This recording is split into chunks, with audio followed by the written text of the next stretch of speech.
Chapitre 2. Un invité surprise. Une douce lueur passe par la lucarne de la tanière du professeur. Elle touche délicatement le visage d'Hilario qui s'éveille difficilement. Ah, tu es enfin réveillé. Il fait déjà jour, et nous avons de la chance, le soleil se fait rare dans la région. Tu devrais en profiter pour aller à Taril avant que le temps ne se gâte. Par contre, fais attention, car tu ne passeras pas inaperçu à voler dans ce ciel bleu. Avertit le professeur. Nous serons prudents, promis. Vous avez de l'argent pour que je puisse acheter des tonnes de nourriture demande Hilario d'un air gourmand. J'en ai encore un peu, ne dépense pas tout. Et s'il te plaît, pense à prendre du café s'il y en a, même si Taril n'est pas souvent approvisionné. C'est pas bon le café, professeur, mais je vous en prendrai si j'en trouve. Hilario court rejoindre Kellig dans la grotte où ce dernier a passé la nuit. Tu es déjà debout? Parfait. On va aller se dégourdir les ailes. Tu es prêt? Dans un râle qui fait trembler la caverne, Kellig monte son impatience. Lui aussi veut pouvoir survoler le monde. Hilario monte sur le dos de son ami et lui dit Vertaril, mais ne nous faisons pas repérer. Ça serait dommage de gâcher une aussi belle journée. Les deux compères s'envolent en direction du nord. Le vent frais de la fin de la matinée leur frotte le visage. Après une petite heure de vol, nos deux amis atterrissent près d'une forêt à 2 kilomètres de la cité. Toujours un peu brusque tes atterrissages. Il faudra bien qu'un jour tu comprennes que je suis fragile, moi. Maintenant, reste bien à l'abri. Je vais vite aller vers la ville et nous ramener de quoi ravir nos papilles. Fanfaronne Hilario. Il marche en direction de la ville sur le petit sentier peu fréquenté qui l'amène près du port de Taril. Hilario peut apparaître au grand jour, contrairement à Kellig. En effet, le gouvernement n'a pas encore pu identifier précisément le jeune homme, alors qu'un grand dragon bleu, ça s'aperçoit beaucoup plus facilement. Les odeurs de poisson commencent à emplir les narines de notre jeune ami. Il voit au loin quelques petites barques de pêcheurs s'affairer dans la baie. Les portes de la ville ne sont plus très loin. Saumon, truite, moule. Venez goûter, messieurs dames. Seulement 3 Wirlos la livre. S'écrie un marchand devant un étal rempli de poissons plus ou moins frais. Venez goûter notre viande de bœuf, la plus tendre de toute la ville. Des brochettes comme s'il en pleuvait, pour un prix défiant toute concurrence. Lance le jeune homme derrière son magasin de fortune. Hilario revit. Il imagine déjà tous ces mets cuisinés par le professeur et la joie que ressentira Kellig quand il le verra revenir. Avant de se diriger vers les premiers étals, Hilario voit le panneau d'affichage de la ville, sur lequel quelques informations gouvernementales sont placardées. Il y découvre avec stupéfaction 2 avis de recherche. Sur le premier, il voit un dessin qui ressemble un peu à Kellig, avec une description de celui-ci comme étant un dragon très dangereux et que si quelqu'un l'apercevait, il fallait immédiatement avertir le poste gouvernemental de la ville, ou les soldats qui arpentent la région. Hilario est aussi décrit, mais très sommairement, comme étant un jeune garçon brun aux cheveux courts d'une vingtaine d'années. Cela ne l'inquiète pas, beaucoup de gens correspondent à cette description. Le deuxième avis de recherche parle d'un autre dragon. Celui-ci est dessiné en rouge orangé et décrit comme rapide et fourbe, et tout aussi dangereux. Sa chevaucheuse, elle, est décrite comme une voleuse d'une trentaine d'années, très petite, avec aussi une longue chevelure aux teintes rouges. Donc ce dragon orange serait le deuxième œuf volé au gouvernement se questionne Hilario. Bon, franchement, les descriptions ne ressemblent à rien. Il faut juste continuer à rester discret quand je vole avec Kellig. Et pour l'autre dragonnière, elle ferait mieux de se teindre les cheveux d'une autre couleur. Hilario se dirige vers la poissonnerie pour trouver du saumon pour son dragon. C'est la première chose à laquelle il pense. Il préfère trouver de quoi faire plaisir à son ami avant son propre bonheur. Certaines odeurs laissent entrevoir que quelques poissons ne sont plus vraiment très frais. En effet, il devient compliqué de conserver les aliments sans électricité. Et pour les transporter, il ne reste plus que les charrettes tirées par des chevaux. Il est terminé le temps où la nourriture faisait des milliers de kilomètres pour être distribuée à travers le monde et rester fraîche comme au premier jour. Mais cela ne choque pas Hilario. Il n'a que très peu connu cette époque. Bonjour monsieur, je voudrais 2 livres de vos saumons les plus frais s'il vous plaît, demande Hilario au marchand. Bien évidemment, jeune homme. Mon poisson est le plus frais de la région, conservé dans le sel des mines de Murton, et mon saumon vient tout droit des rivières de l'Est, à seulement 2 jours d'ici. S'écrie le marchand. L'odeur provenant de ceux-ci laisse pourtant deviner que cela fait un peu plus de 2 jours qu'ils ont été pêchés, mais leur couleur et leur chair tendre plaira forcément à Kellig.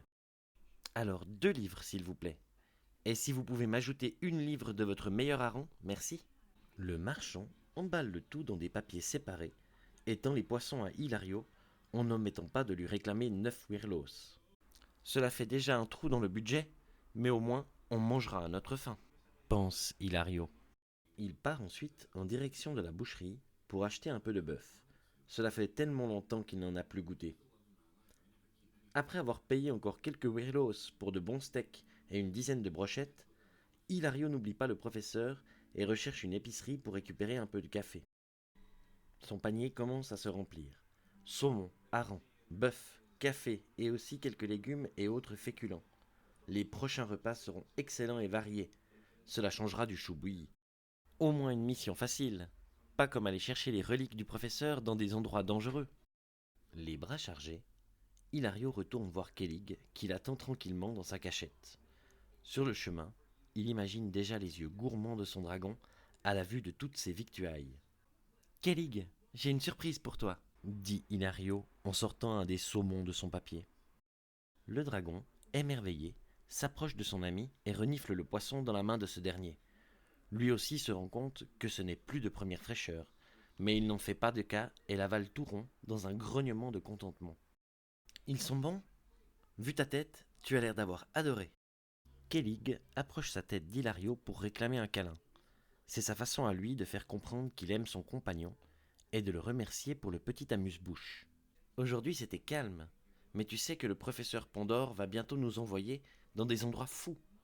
Il m'a parlé des pyramides d'Égypte, des temples incas, et je pense d'autres endroits très anciens à découvrir. Il nous faudra être en forme et bien manger ce soir pour être prêt à partir à l'aventure. Le temps se couvre, nous ferions mieux de retourner voir le professeur rapidement. Hilario charge les achats sur Kellig et grimpe sur son dos. De 3 battements d'ailes, le dragon s'élève dans les cieux et se dirige vers le sud. Dans un coin de la forêt, une silhouette apparaît comme par magie. Un petit dragon brun qui semblait se fondre dans le décor il y a encore quelques secondes. À côté de lui se trouve un jeune garçon étrange. « Tu as entendu, Vanchi ? Ce gamin est ami avec Pandore. Il faut qu'on avertisse Illico le patron, » dit l'étrange bonhomme.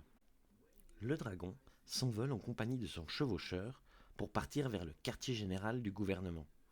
Proche de sa destination, nous pouvons apercevoir, au travers des nuages noirs, un grand immeuble de verre qui surplombe le reste de la ville. Une cité morne et froide qui semble avoir perdu toute forme de vie. Seules quelques personnes arpentent les rues vides. La tour, elle, est encerclée de barbelés et de gardes armés. On sent que le gouvernement veut protéger ses intérêts. Vers le sommet de cette tour de verre, une piste d'atterrissage spécialement dédiée aux dragons est perceptible. Vanchi et son chevaucheur se posent. Ils demandent immédiatement à pouvoir parler au président. Personne ne sait qui est cette personne, pas même dans les plus hautes sphères du gouvernement. Il reste terré dans son bureau, tout en haut du bâtiment, et tire les ficelles de là-bas. Le dragonnier laisse son dragon au soldat, qui l'emmène vers son antre personnel. Le jeune homme est escorté au bureau du patron. Il doit passer plusieurs points de contrôle et différentes portes avant d'enfin arriver dans la salle où il est attendu. La pièce est sombre, mais gigantesque. Le sol, recouvert de moquettes, est immaculé. Le bureau est très grand lui aussi. Il faut beaucoup marcher pour atteindre celui-ci au fond de la salle, mais la décoration reste cependant minimaliste. La chaise du président, désireux de conserver son anonymat, est positionnée dos à son interlocuteur. Le président contemple son quartier général par la fenêtre et attend que son subalterne atteigne le siège. « Prends place, Mévor. J'espère que tu as des informations intéressantes pour me déranger ainsi, » dit le président d'une voix grave. « Monsieur, vous allez être ravi. J'ai découvert que le jeune garçon qui chevauche le dragon bleu était ami avec le professeur Pandore et qu'il se dirigeait au sud de Taril à sa rencontre. »« Pandore ? S'agace le patron. Il est encore en vie, ce vieux fou ? » ?»« Oui, en tout cas c'est ce que disait le garçon à son dragon. Apparemment, ils ont pour but d'atteindre certaines vieilles constructions d'anciennes civilisations.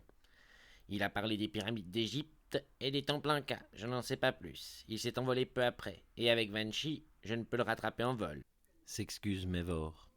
Que faisait-il à Taril? Demande le président. Il s'approvisionnait apparemment. Il avait les bras chargés de provisions. Très bien.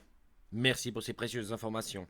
Tu peux disposer et transmettre aux gardes que je voudrais voir Ramut et Cassandre immédiatement. Mévor sort de la pièce, ravi d'avoir pu aider le président, et s'empresse de communiquer aux soldats à l'entrée qu'il faut aller chercher les autres chevaucheurs. Pandore est encore en vie. Qu'est-ce qu'il peut être en train de préparer celui-là? Il va falloir que je m'en occupe. Quelques minutes sont passées. Ramut et Cassandre entrent timidement dans le bureau du président. Je vais faire court. Mévor a retrouvé le fugitif qui faisait ses courses à Taril. Ramut, Bahamut et toi, allez directement là-bas et réduisez-moi cette ville en cendres. Je ne veux plus que le gamin puisse y trouver de la nourriture. Ensuite, vous irez en direction du sud pour trouver l'abri du professeur Pandore. C'est là que l'un de nos dragons se terre. Si vous trouvez la cachette du professeur, détruisez-la immédiatement. Je ne veux plus que ce fou me mette des bâtons dans les roues. Crie le président en tapant du poing sur le bureau. À vos ordres, monsieur le président. Nous y allons de ce pas. Répond Ramut. Attends encore un peu, je n'ai pas fini. Cassandre, il semblerait que le professeur parle d'anciennes civilisations. J'aimerais que tu arpentes les plus anciennes bâtisses de l'humanité.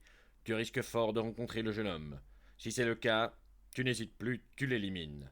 Et tu récupères le dragon bleu. Si ce dernier n'est pas coopératif, tu t'en débarrasses également. Ramut, si tu ne découvres pas la cachette du professeur, tu partageras la tâche de Cassandre à la recherche du fugitif. Cela fait trop longtemps qu'il nous file entre les doigts.